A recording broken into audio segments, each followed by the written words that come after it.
আজ সন্ধ্যে চায়ের সাথে ছিল ক্রিস্পি পটেটো চিজ বল, যেটা বানানোর সাথে সাথেই শেষ হয়ে গেছিলো। সবার খুব ভালো লেগেছিল খেতে। তো এটা আমি কীভাবে বানিয়েছি চলো ভিডিওটা শুরু করি। প্রথমে আমি 4টা আলুকে সেদ্ধ করে এরকম ম্যাশ করে নিয়েছি।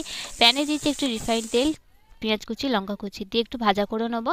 যখন একটু লাল লাল হয়ে যাবে আমি এতে দিয়ে দেবো লঙ্কা গুঁড়ো, হলুদ গুঁড়ো, জিরে গুঁড়ো দিয়ে জাস্ট 10 সেকেন্ডের মতো একটু নাড়িয়ে চড়িয়ে সেদ্ধ আলুটা আমি দিয়ে দেবো। দিয়ে ভালো করে মিক্স করে নেবো। এবার দেবো স্বাদ মতো নুন আর ধনেপাতা দিয়ে ভালোভাবে মিক্স করে আমি নামিয়ে নেবো।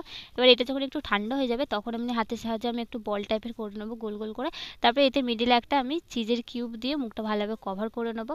আর একটা ব্রেড নেবো, ওইটাকে একটু জলে ভিজিয়ে আলুর বলটাকে আমি ভালোভাবে কভার করে নেবো। আর এখানে আমি আগে দিয়ে কর্নফ্লাওয়ারকে একটু জলে গুলে রেখেছিলাম, তাতে এরকম ডিপ করে ব্রেড ক্রামসে কোট করে নেবো। এরকম করে আমি সব কটা বল রেডি করে নিয়েছিলাম। তারপরে এবার প্যানে একটু তেল দেবো বেশি করে, আর গ্যাসটাকে হাই ফ্লেম করে তেলটাকে ভালোভাবে গরম করে নিতে হবে।